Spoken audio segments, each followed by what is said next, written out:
Hi friends, ఇవాళ నేను పీతల పులుసు పెడుతున్నాను. చూడండి ఎంత బాగున్నాయో. చిన్నగా తినడానికి చాలా చక్కగా ఈజీగా ఉంటుంది, పిల్లలు కూడా తినవచ్చు. ఉల్లిపాయలు 2 ఉల్లిపాయలు పెద్దవి ఇలా కట్ చేశాను. 4 పచ్చిమిరపకాయలు.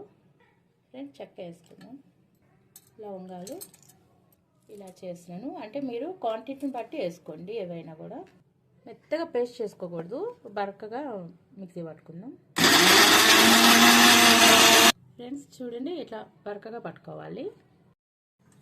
ఆయిల్ పోసుకున్నాము. నాన్ వెజ్ కదా, కొంచెం ఆయిల్ ఎక్కువే పడుతుంది.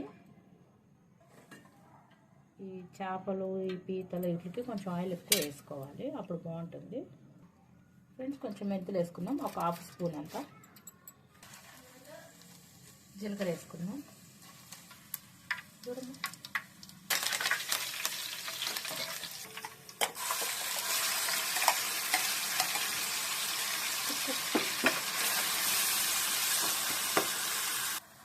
ఒక 3 పచ్చిమిరపకాయలు వేసుకుంటున్నాను. అంటే మిక్సీలో వేసినా కదా ఆనియన్లో, ఇంకా 3 వేసుకుంటున్నాను.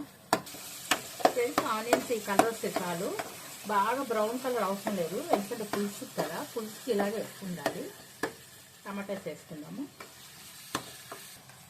ఫ్రెండ్స్ టమాటాలు మగ్గిపోయాయి, మనం ఉప్పు కారం అవి వేసుకుందాము.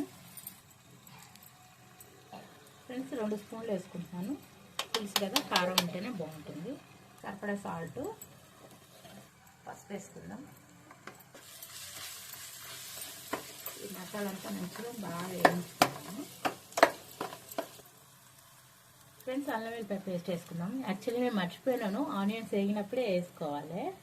పర్వాలేదు, ఏం కాదు, ఇప్పుడైనా కూడా మసాలా వేగుతుంది. మంచిగా కలుపుకుందాము. ఫ్రెండ్స్ మసాలా వేగిపోయింది, మనం పీతలు వేసుకుందాం ఇప్పుడు.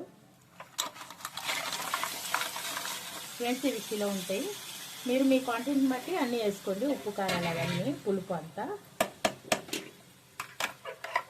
మంచిగా ఈ మసాలా అంతా ఇప్పుడు పట్టేటట్టు 1 నిమిషం తిప్పుకుందాము, అంతా కలబెట్టుకుందాము.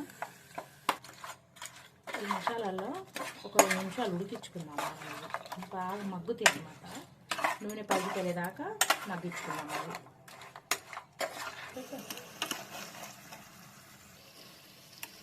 ఫ్రెండ్స్ చూడండి, నేను ఒక 2 నిమిషాలు మగ్గించుకున్నాను మసాలాలో. ఇలా మగ్గించుకోవడం వల్ల ఉప్పు కారాలు అన్ని మసాలా పట్టి బాగా టేస్ట్గా ఉంటాయి అన్నమాట పీతలు.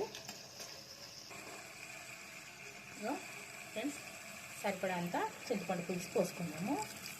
ఏదైనా కూడా మన క్వాంటిటీని బట్టి వేసుకోవాలన్నమాట.